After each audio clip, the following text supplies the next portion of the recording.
नमस्कार. आता जो पुण्यश्लोक अहिल्यादेवी होळकर शेतकरी सन्मान योजना याबाबत 2 जून 2026 रोजी एक जी आर आलाय. या जी आरची संपूर्ण माहिती आपण घेणार आहोत. जसं की आपण सर्वांना माहित आहे, की होत असलेले अतिवृष्टी झाली, गारपीट झाली किंवा नैसर्गिक आपत्तीमुळे जे शेतकऱ्यांनी पीक कर्ज घेतलेलं आहे, ते त्यांच्याकडून परतफेड होत नाही आणि एक वेळ परतफेड झालेल्या शेतकऱ्यांना परत कर्ज मिळत नाही. तरी मग या शेतकऱ्यांना कर्जमुक्ती देण्यासाठी सरकारने पुण्यश्लोक अहिल्यादेवी होळकर शेतकरी सन्मान योजना राबवली आहे आणि त्या संदर्भात एक जी आर पण आलेला आहे. या जी आरची संपूर्ण माहिती आपण घेणार आहोत. तर ज्या शेतकऱ्यांचे कर्ज 1 एप्रिल 2019 ते 31 मार्च 2026 पर्यंत थकीत आहे, अशा शेतकऱ्यांना 2 लाख पर्यंत जे मुद्दल व व्याजासह 2 लाखापर्यंत त्यांना मदत देण्याचं सरकारने ठरवलं आहे. त्यानंतर आता ज्या शेतकऱ्यांनी 2019 ला जे महात्मा ज्योतिराव फुले शेतकरी सन्मान योजना झाली आहे, या योजनेचा लाभ जर घेतला असेल तर आणि या योजनेचा लाभ घेतला असेल आणि त्या शेतकऱ्यांचे पण कर्ज हे अजून म्हणजे 30 सप्टेंबर 2025 पर्यंत थकीत असेल, तर अशा शेतकऱ्यांना 50,000 रुपये कर्जमाफी आणि वरील जी रक्कम आहे ती त्यांना OTS म्हणजे वन टाइम सेटलमेंट थ्रू भरावी लागेल.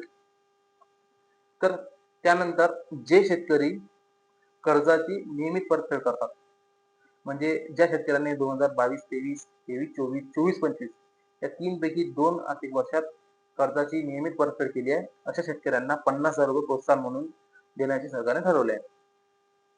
आता यामध्ये जे निकष आहेत ते आपण बघूया. निकष यामध्ये जे सदर योजनेचा लाभ देत असताना वैयक्तिक शेतकरी हा निकष ग्राह्य धरण्यात येईल. त्यानंतर दुसरा मुद्दा असा, या योजनेमध्ये शेतकरी कर्जमुक्तीचा लाभ दिलेल्या शेतकऱ्यांना प्रोत्साहनपर लाभ दिला जाणार नाही. सदर योजना शेतकऱ्यांनी राष्ट्रीयकृत बँका, खासगी बँका, प्रादेशिक ग्रामीण बँका, जिल्हा मध्यवर्ती सहकारी बँकांकडून घेतलेल्या कर्जच लागू राहील. योजनेचा निकषानुसार पात्र शेतकऱ्यांचे आधार प्रमाणीकरण तसेच एक आहे. आधार सामग्री मंचावर शेतकऱ्याची नोंदणी अनिवार्य. फार्मर ID अत्यंत आवश्यक. योजनेचा लाभ मिळवण्यासाठी खालील व्यक्ती पात्र असणार आहे. म्हणजे पात्रता आणि अपात्र आपण दोन्ही गोष्टी बघूया. सर्वात आधी आपण बघू, लाभ मिळण्यासाठी ही व्यक्ती पात्र असणार नाहीत. कुठल्या व्यक्ती पात्र असणार नाहीत? महाराष्ट्र राज्यातील विद्यमान भूतपूर्व मंत्री, राज्यमंत्री, विद्यमान भूतपूर्व लोकसभा, राज्यसभा सदस्य, भूतपूर्व विधानसभा, विधान परिषद सदस्य, जिल्हा परिषद, पंचायत समिती सदस्य, नागरी स्थानिक संस्थाचे सदस्य, महानगरपालिका, नगरपालिका, नगरपंचायतचे नगरसेवक हे या योजनेसाठी पात्र नसणार आहे. त्यानंतर केंद्र व राज्य शासनाचे सर्व अधिकारी, कर्मचारी ज्यांचे मासिक वेतन 25,000 पेक्षा जास्त आहे, हे या योजनेसाठी पात्र नसणार आहेत.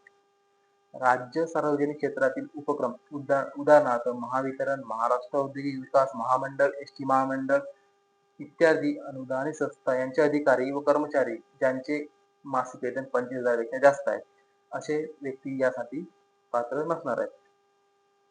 शेतीबाह्य उत्पन्नाच्या स्रोतातून आयकर भरणारे व्यक्ती ज्यांचे शेती व्यतिरिक्त इन्कम आहे आणि आयकर भरत असतील, असे यासाठी पात्र नसणार आहेत. निवृत्ती वेतनधारक जे पेन्शन आहे हे 25,000 पेक्षा जास्त असेल, यामध्ये माजी सैनिक वगळून म्हणजे माजी सैनिक या कर्जमाफीसाठी पात्र आहेत. कृषी उत्पन्न बाजार समिती, सहकारी साखर कारखाने, सहकारी सूत गिरण्या, नागरी सहकारी बँका, जिल्हा मध्यवर्ती सहकारी बँका, महाराष्ट्र राज्य सहकारी बँक, सहकारी दूध संघ व संस्थाचे पदाधिकारी, अध्यक्ष, उपाध्यक्ष, संचालक मंडळ, अधिकारी व कर्मचारी यांचे एकत्रित वेतन 25,000 पेक्षा जास्त असणारी व्यक्ती यासाठी पात्र नाही. आता या योजनेची जी अंमलबजावणी आहे ही मुख्यमंत्री, उपमुख्यमंत्री, महसूल मंत्री, कृषी मंत्री, सहकार मंत्री या सर्वांच्या जी एक समिती आहे या समितीच्या अंतर्मध्ये होणार आहे.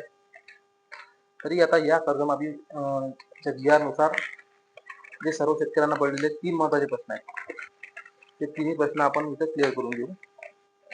पहिला प्रश्न म्हणजे की या जी आर मध्ये असे कुठलेही अट किंवा निकष नाही की कार किंवा शेतीची मर्यादा या कर्जमाफीसाठी नाही. म्हणजे कोणाकडे कार असेल किंवा शेती जास्त असेल तर ती मर्यादा नाही. त्यानंतर दुसरा प्रश्न, रेग्युलर कर्जफेड करणारे जे शेतकरी सन 22-23, 23-24, 24-25 या 3 पैकी 2 वर्षात नियमित कर्जफेड केली असेल, अशा शेतकऱ्यांना 50,000 म्हणून प्रोत्साहन मिळेल. तिसरा प्रश्न, ज्या शेतकऱ्यांनी महात्मा ज्योतिराव फुले शेतकरी कर्जमाफीचा लाभ घेतलाय, असे शेतकरी जर 30 सप्टेंबर 2025 पर्यंत थकीत असतील, तर त्यांना 50,000 पर्यंत कर्जमाफी मिळेल आणि जे वरील रक्कम आहे ते त्यांना बँकांना OTS म्हणजे वन टाइम सेटलमेंट थ्रू भरावे लागेल.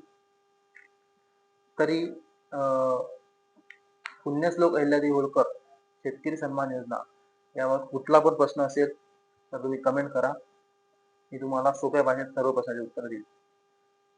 आणि माझे channel agri tips and blog शेतकरी मित्र या चॅनलला लाईक, शेअर आणि सबस्क्राईब करा. धन्यवाद.